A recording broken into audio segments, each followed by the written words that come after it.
Sagittarius risings, welcome to the High Vibe channel. My name is Nell Nicole and I'm your astrologer. Today we're going to be talking about Sag rising. I do want to go ahead and make mention that there are playlists covering sun signs and moon signs, all 12, already posted on the channel. So if you're interested in learning more about your sun or moon sign, the sun or moon, or somebody that you know or love, a celebrity, you just want to go and learn more, those videos are posted, and they're pretty cool. There's some pretty good conversations going on in the chat on all those videos, and so I just really appreciate everybody's contributions over there and the conversation, right, that we've got started about each of these placements. So it's only right that we come through with the rising signs, and we are on Sagittarius. And so I've been explaining to each of the signs kind of why rising signs are important. Well, basically your birth chart is a picture of the sky upon your time of birth. Your rising sign is where the horizon was when you were born. And so it's the first house in your chart. Your chart is a 360-degree wheel divided into 12 even pieces, making them all 30 degrees. Each of those 30-degree sectors are called houses. Each house is ruled by a different sign. Your first house just so happens to be the house where the horizon is, and so yours is Sagittarius, and that lets us know where all the other houses are in your chart. Why is it important? Because the birth chart is like a map and a clock combined, and so when we're looking into, you know, your personal astrology, basically, you know, each of those sectors that we talked about are ruled by different signs. So that helps us understand the flavor of each of those different parts of your life, right? Because the wheel is basically just about the human condition. It's about the experience of being a human being. And so it really helps us to understand the flavor of each of those little sectors for you. And then the planets being there help us to understand where your energy dwells, right? And where you can kind of play more into things, or where you might need more assistance, or it just really helps us to understand and synthesize the totality of what it is that you have available to you. Now, what you choose to do with it is absolutely on you. But yeah, and it's also a clock, so it helps us to understand what time it is, right? So your chart is just a picture of things as they were when you were born, but those planets and those asteroids and we are still moving. And so, yeah, it really helps us to understand, you know, the timing of it all, both societally, generationally, individually. You get it. So let's go ahead and get into it.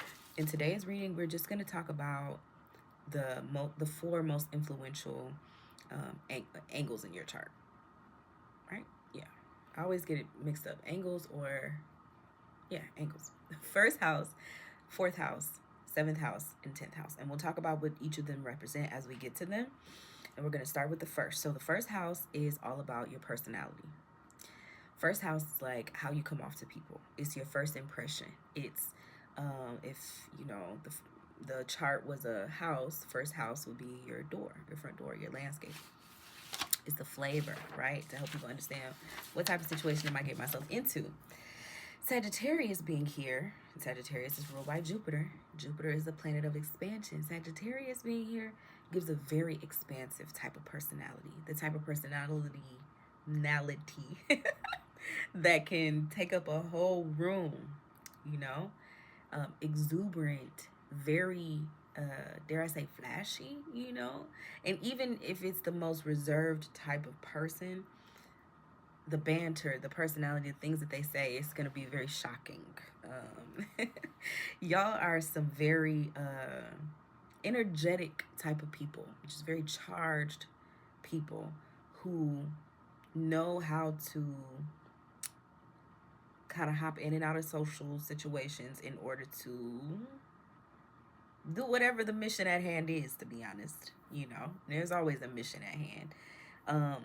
Being that we're talking about Sagittarius rising. So these 4 signs that we're going to talk about are all going to be mutable signs. You have a mutable cross. So what is mutable? Mutable is changeable. Now, there's mutable, there's fixed, and there's cardinal. Fixed is fixed. Cardinal is initiative. So it wants to take action and like start things, begin, lead, pioneer. You are mutable. That means that you can kind of go in and out of certain everything. Very, very interesting. And so within all of the modalities, fixed, mutable, and cardinal, there's 4 signs, each representing a different element. So you're coming out the gate with the fire, honey, the fire mutable, meaning you come off very open, very lively, very much potential energy. I got my notes. I already said optimistic, adventurous, free-spirited. You often appear energetic and outgoing. Like I said, even if you're reserved, you don't come off that way. People don't see you that way. They see you as very like, oh wow, like they see their adventure, their next adventure in your eyes, head ass, you know. Physically, you may be strong. Okay, Sagittarius is ruled by the half man, half horse. It talks about just your philosophical nature and your nature to want to, you know, graze all of the pastures and see what they all have to offer. Okay, and in that there's a certain strength that you build, a resilience that you build, and it can reflect physically. You tend to be a little bit more stout, but still strong. And with an open, inviting demeanor. A lot of times a big smile, very cheeky, very cheesy, very, you know, just high energy in your face, blah. And known for your honesty, but can be blunt and tactless. Can absolutely say what's on their mind first and ask questions later. The art of decorum is a lot of times lost on you guys, but so lovable. Like people never really hold it against you, which is the beauty of it. Sorry guys, give me 1 second. I'm trying to handle some business.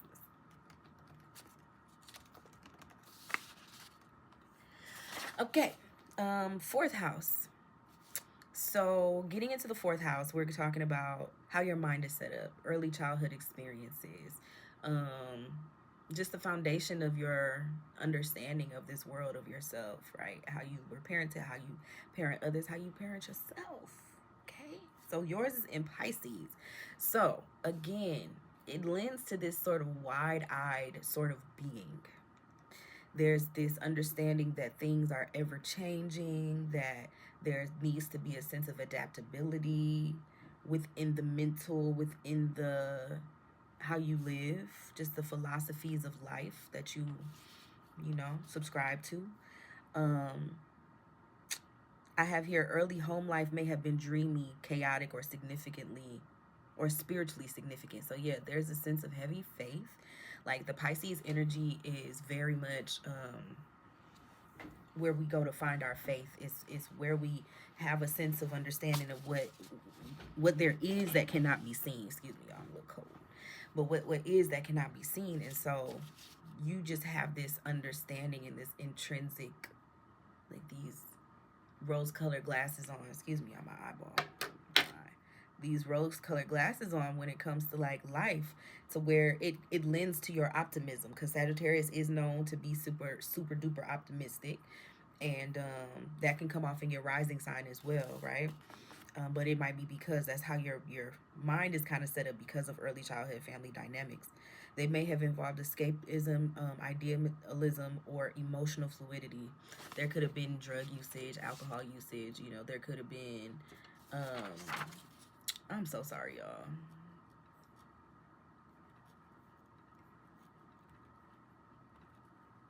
I'm so sorry. But there may have been, you know, like more examples of how you grow up to kind of cope as opposed to dealing with things. Or you could have just been heavy in the church. And a lot of times that works, and sometimes that doesn't work, because if the church folk are not living in their true integrity, that can have a negative impact on the child and a negative impact on the person, and they have to go this whole roundabout way to come back to their faith, which can be a testimony. You know what I'm saying? Like, I'm not judging anybody. That kind of was my story. So at the end of the day, I get it, but there can be a tendency towards that, especially with this placement. I am so sorry, y'all.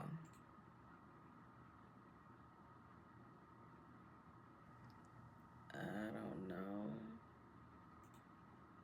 Child, I don't know. Y'all seeing some real shit right now. Okay, let's see.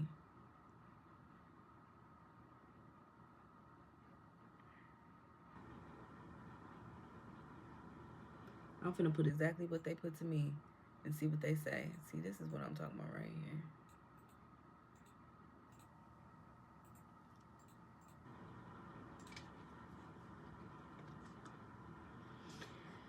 Okay. So we were talking about growing up, learning to adapt to emotional uncertainty, often seeking freedom from constraints. So yeah, there might have been a sense of almost rebellion that comes from this ideology that you've been taught, because you're like, okay, even the child that doesn't get caught up in all of that, they understand that there's more to life than that. That Sagittarius, that adventuristic side is not just, palpable to other people. That's who you are. That's the energy that you have. And so you definitely want to get out and see what all there is to see. And if there are those sort of limitations in the home, in the adults in the home, then you'll want to exceed past them in order to be able to have a better shot, have a better chance, see some other shit. And you often succeed at that. May have a strong connection to your imagination or spirituality due to early conditioning. So yeah, you could definitely be pushed into kind of having to fill those blanks in for yourself, and having a really personal relationship with the divine. Um, yeah, which can be very interesting. Like, it might not be what everybody else, the relationship that everybody else has with the divine, but you definitely formulate a language. All right, so there's seventh house in Gemini. So seventh house is about partnerships. It's all about, how we relate to others. It's the partner that we are and the partners that we attract. And so seventh house in Gemini. Ooh, Gemini energy is more dynamic energy to have to wrestle, especially within the house of relationships, because it's ever changing. Again, all this mutable energy. It can be beneficial in a lot of ways. In some ways, it can kind of pose as just more opportunities to be very, very changeable, which is tough for a lot of people to deal with. And so for you, you need the freedom to be able to have mental gymnastics in your mind at any time with the person that you're with. And a lot of times you pull in very binary characters into your existence, because of your dynamicism, and you show them what it's like to live and breathe and be so dynamic. And so they want to do that as well. There can be a childish air to some of your partnerships and dynamics, because Gemini is the energy of the inner child, the mind of the child, right? Games, really needing that back and forth just to have it. So relationships can kind of lack seriousness, or can be very cerebral. If it is a mature relationship or dynamic, there is still a need for the childish, like banter, air, something, activity, something gotta be. There has to be some levity somewhere, but on the higher octave, it will be more of a mind, or more of a mental stimulation. Let me read my notes. Attracted to witty, curious, and mentally stimulating partners. Seeks relationships that allow freedom, intellectual growth, and exploration. Yeah, there has to be this playground almost set up for you to be able to be comfortable in a relationship. There has to be room to grow, room to try, room to play. These people asked me for my email one more time. There it is, sweet. All right. Struggles arise when partners are too superficial or unreliable. That childishness. Like, if we can't be serious, it's going to fail, even though you tend to kind of work yourself into relationships and situations like that sometimes. You prefer relationships that balance spontaneity with mental connection. Yeah, you're the spontaneity, they're the mental connection. So you definitely need, like, sapiosexualization of it all, which is basically just having a mental connection in order to reinforce the sexual connection, or the, platonic or whatever. You just need that mentality, that you need to be able to spar with a person to be able to go somewhere. That. Okay, anyways, I'm stupid. All right, so moving forward to the 10th house. 10th house is the highest point of the chart. Basically, all the energies that we've been talking about before are momentum to build up to the 10th house, where people see.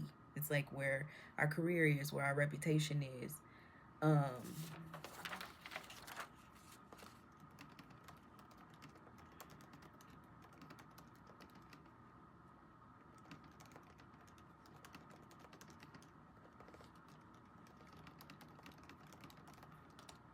right, so your 10th house is in Virgo. Virgo, it makes so much sense here because, all right, we're talking about the mutable cross. So, of course, Virgo is the last one. It's the earth sign. So, even though you have your first house in the fire sign and you come off all these fiery ways and all this optimism and all this, blind faith, might I say, in the fourth house, in the 10th house, that energy synthesizes and creates this very grounded outer exterior where people really respect what it is that you come in with and how you step in. Even though you, a lot of times, like I said, bring the levity in the room, really do understand. Okay, thank you. Really have the need to understand, the logic behind things. What was I saying? I don't know, but you do. You have the need to understand the logic behind things. And so you use all of those energies to kind of prime the social situations. But then when it comes to like how you work and how you want to really present yourself, you like to come in a neat package. You like to come very tied up, neat, orderly. And you're known for being hardworking, analytical, and service oriented within your career. You could be a really good, say, like assistant to somebody because you do have a good mouthpiece. Sagittarius risings have the gift of gab, but in the same sense, y'all do play a good front runner, but a lot of times y'all like to be able to take your own space and have your own space to do you and really, just be, able to have your own little moments to kind of daydream and escapism. Escapism. So you like a more free-flowing work environment, but the ability to show up. They allow you that so that you can, bring home the butter. Okay, so I love you guys. Thank you so much for spending a little time with me.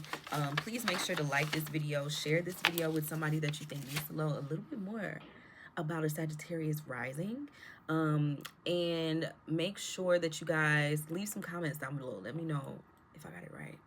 Appreciate you guys. Until next time, bye.